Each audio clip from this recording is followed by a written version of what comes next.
I suppose it's simple good manners to start with an introduction. My name is Shane Fairbairn, and yesterday was my 41st birthday. It was not a happy occasion. Recently my father passed away, a man with whom I was very close, a man I respected more than any other in this world. His death has been very hard on my elderly mother, who has been in poor health for many years. My father and I looked after her in our humble apartment. We had been made to plead with the authorities to keep her with us. Her public outbursts against the regime had gotten her into hot water with the police. My father was summoned to see the county governor, where he made his case that she would be better off staying with us. My old man had served as an auxiliary peacekeeper after the Civil War, and had never been in trouble with the law. The governor spent a couple of hours with him, and they got on well. They talked about their common hatred for the former government and discussed how much better things were now that unsavoury elements and foreign parasites had been defeated. And so the governor granted that Mum stay with us, but on the condition that she never be allowed to leave home again. She was to be a shut-in. My father had died suddenly of a heart attack while waiting in line at our food supply store. There were no suspicious circumstances surrounding his demise, according to the police. Sometimes old men just drop dead. So now it was just me and Mum. I also had one sibling, a sister named Brana, who had been sent to a labour camp not long after Pride and Homeland had taken power. Mum and I were unsure what had become of her. It had been 13 years since we had received word in the form of a letter. The document was clearly written or dictated by an official. My sister would never say such things. She was a fiery young woman, not the sort to keep her mouth shut. These sorts had unsurprisingly been removed from society quite some time ago. When stories of atrocities started seeping out of the woodwork, she was quick to condemn those she viewed as hypocrites. She joined a small group of protesters in petitioning the newly appointed local commander for answers. Accountability was demanded. Words like honour and decency were bandied about. Brana caught the eye of a young lieutenant who spoke out against her and her counter-revolutionary rhetoric. He denounced her and her fellow protesters in the strongest terms. It didn't come as a shock to us when she was arrested and taken away. Everybody in the country knew that lists were being drawn up at the same time as new administrative boundaries were being created. Brana must have been on one of the lists. Anyway, it was me and Mum now. I had to take on my father's responsibilities in the home, as he would have rightly expected. I also had to stay focused on my work. I had 3 jobs, or 4 if you included domestic duties. I had to tend to the local vegetable allotments during the morning. This I found to be most relaxing and pleasant, as did many of my fellow gardeners. In the afternoon I had to do a few food and supply runs for elderly veterans in the local area. It was always a good idea to keep the conversation light and not mention the war or political goings-on. Football was always a good topic to talk about with the old folks. In the evening I carried out my duties as a volunteer constable, a position which one didn't volunteer for. This job consisted of walking around the train station for several hours, in my Pride and Homeland black and gold uniform, keeping order as a small number of rich party elite types boarded and alighted carriages. I never had to deal with a single case of theft in my 10 years on patrol. I did, however, have to move child beggars away from passengers as routine. Sending hungry kids, who were obviously acting on their parents' orders, away from the station was not a pleasant job. What made it worse was that this poverty needn't exist at all. It was the result of Pride and Homeland denying certain people the right to work because they had offended the state in one way or another. It always seemed unjust to me that children should be made to suffer for the sins of their parents. I kept such thoughts to myself. Sovereign Pretania was ruled by Supreme Director Marshall. He was the general who had led the army revolt of 2036 amidst the scandals and economic failings of the old system. Many a soldier, sailor and cop heard his rallying cry to overthrow the crown, which had become the symbol of a weak democratic order plagued by indecision and factionalism. The coup was a shock to some in the establishment, but for a great many working folks this event was a long time coming. The Civil War lasted for almost 2 years and ended in a complete victory for the revolutionary forces. The old name of the country was never to be spoken again by order of the Supreme National Command Council. The state was renamed Sovereign Pretania. In 2041, the state was expanded as Iberia was annexed. This was justified on security grounds. Iberia was much smaller than Pretania and had less resources and manpower, but it was viewed as a dangerous breeding ground for a future assault on the revolution, as many royalist and figureheads of the old order had fled there during and shortly after the Civil War. The decision was made by Marshall to crush his enemies and expand Britannic territory. A short and bloody campaign was waged. It was a success, as was the purge of religious undesirables which followed. I was a middle-aged man living at home with his mother. People asked me fairly frequently why I hadn't got married. I would always look to deflect in a friendly manner. I often said that I'd never found the time for romantic involvement, or that the right girl just hadn't come along yet. Some of the old ladies I deal with on my rounds remarked that I would make fine husband material for some fortunate woman. I would smile and perhaps laugh softly. In truth, I had been in a steady relationship for years with a wonderful and tender person.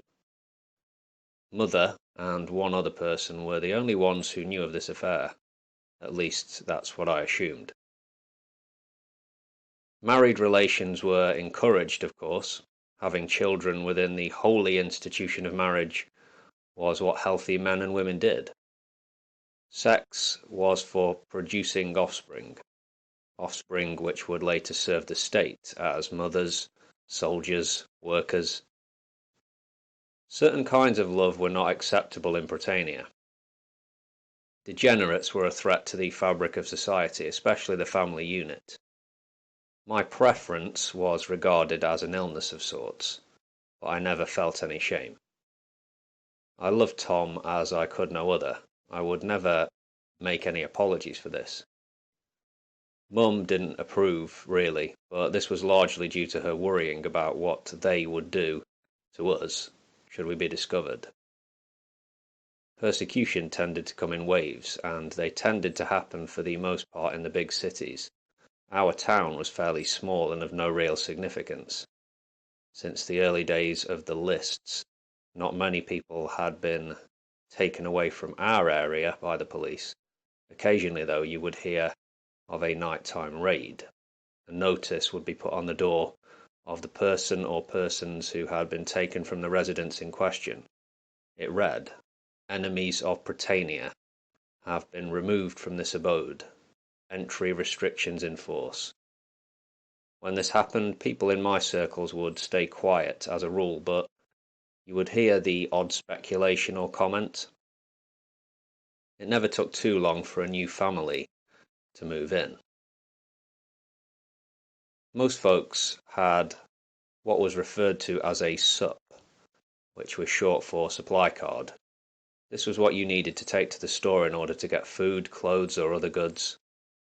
Some people were denied said card on the grounds that they had committed against Pretania.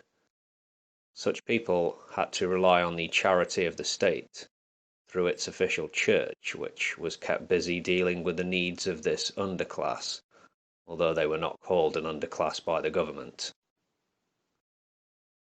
At the top of Britannic society sat party members, who made up the armed forces and the political elite, and their families. Some industrialists and the clergy also held privileged positions. Such people were never seen queuing for supplies. Instead, they sent their servants out in their distinctive sky blue uniforms to get what they needed. People seemed to know where they belonged in the social order. Nightly broadcasts reinforced this order. The leadership, the party, was praised for its vision and its courage in the face of many difficult challenges. Supreme Director Marshall was, of course, the orchestrator of Pretania's success, but we, the captive audience, were constantly being warned and reminded that our enemies, internal and external, were always plotting against us and thinking up new ways to weaken or destroy our nation and people. Sovereign Pretania will not fall, we were often reassured, for the party would remain vigilant and determined. It was quite a rarity for Marshall to appear on television as part of a live broadcast. He had appeared to speak before the invasion of Iberia, and again several years later when the decision was made to ban all forms of mobile communications for civilians and shut down the international communications network on security and moral grounds. Since then, it was very difficult to know what was happening outside of Pretania's borders. Foreign or independent news sources were no longer available. Newspapers, in the old sense, no longer existed. Only the Patriot Times state propaganda broadsheet was circulated. Television itself, which was completely state-run, was now limited to 3 hours of daily programming. 1 hour of news, or what passed for news, 1 hour of sports coverage, mostly football, a half-hour show called The Farrells, which was aimed at showcasing the virtues of the traditional family, and half an hour of alternating speeches from various party leaders on one topic or another. It was a Saturday night, and I had just finished putting Mother to bed. She never liked to watch TV much. Usually, she would go to her room whenever Father and I watched, which was mostly at weekends. On this particular evening, the party's talking heads were absent from the final half-hour of programming. On a white screen appeared bold black block capitals, which read, "Stand by for important message." An alarm sounded every 10 seconds as I sat and waited. I knew who was coming, but I didn't know why. After what must have been 10 minutes, Marshall appeared, sat behind his desk in military regalia. He was a stern and hawkish type, now in his 50s. He stared directly into the camera, pausing momentarily to compose himself. He began to speak. Fellow Pretanians, it has been and continues to be an honor to serve this great nation as its protector. Pride and Homeland has striven and endeavored, under the guidance of the Supreme National Command Council, to lift up a people once held under the vile claw of a criminal gang of Democrats, plutocrats, and kleptocrats, the contemptible and rotten servants and benefactors of the old polity have been vanquished by the brave and loyal men and women of the Revolution. In Iberia, our courageous soldiers, with the full support of our people, did liberate men, women, and children from the clutches of the bestial forces there, who had sadistically tormented the population for so long. The simple soldier does not ask for the thanks of a person he has freed, for he is a creature of duty. For many years, we have enjoyed a simple yet high standard of living. We have lived in peace and order, as all healthy societies wish to do, but sadly, there are those who would seek to destroy Pretania. Foreign agents from the continent, working with the very parasites the revolution was quick to expel, have been establishing contacts with hidden traitors in the homeland. Security forces have been able to establish that new technologies have been developed by enemies of the state, which allows them to communicate with foreign malefactors outside of our borders. It is a dark truth that evil lives in the souls of men. Even the very best government cannot make heaven on earth, for mankind shall forever remain susceptible to the influence of unclean spirits, spirits that never tire in their unholy quest to corrupt the hearts of men and turn them away from the light of the Lord. Our security forces, with the full support of the honourable and noble people of sovereign Pretania, and with God Almighty as witness, will crush the wicked and shadowy agents of chaos. Pride and Homeland will expose the nefarious villains who masquerade as decent folk. The party will never lose focus or waver from its responsibilities. You curs, you heinous scoundrels, will hear me now as I speak for this nation and the vast majority of decent people who inhabit it. Your deeds will be exposed. Your plans will come to naught. Your wretched actions will be laid bare in people's courts throughout the land. You will be condemned. I thank you, ladies and gentlemen, on behalf of Pretania, for all of your hard work and essential contributions to the well-being of our glorious homeland. We stand strong and stable, as much of the world burns and falls into darkness. Long live the revolution. Long live sovereign Pretania. The television set turned itself off, and I sat in silence for a while. I played Marshall's words back in my head. I thought about families around the country doing the same thing. Many people's minds were no doubt racing and processing what they just heard. It was natural to be scared in Pretania, but with this speech the volume had been dialed up significantly. At the allotments, the day after the speech, people seemed less relaxed than usual. I sensed that two of the gentlemen were itching to talk about yesterday's broadcast. There was real fear in the air. I kept my head down and tended to my turnips and carrots. In the afternoon, as I did my rounds, I could sense the same desire to address Marshall's words, and in some of the old fellows, but sporting events and personal health issues were offered up as conversational subjects. I walked an uneventful patrol in the evening. It was a quiet night, warm with a light breeze. My shift ended most nights at the same time as Tom's. He also worked a patrol, but in a different part of town. We would meet at the site of the old cinema, which had been closed for years, and we would walk westwards towards his apartment. Tom was 4 years younger than I. He had been married briefly, but his wife had died in tragic fashion. She miscarried at 7 months pregnant, and due to what Tom always thought was medical incompetence, she passed away several days later. The standard of healthcare dropped significantly after the revolution expelled the most qualified foreign doctors and nurses, and it remained poor to this day. Any thinking person old enough to remember the old system knew this, but of course this was not a public talking point. Many folks in our community viewed Tom with pity and held a degree of respect for him, I suspected. He had suffered this horror, but remained a friendly person and tried to stay upbeat. He worked hard and did his duties with a quiet dignity. Surely nobody could have viewed it as strange that two patrolmen could be close friends, the sort of friends who would spend some private time together after work. Even so, I would never spend more than 1 hour in his apartment. His home was in a nice secluded spot at the end of the terrace. He had one neighbour, an older woman in her 50s. She was kindly and approachable.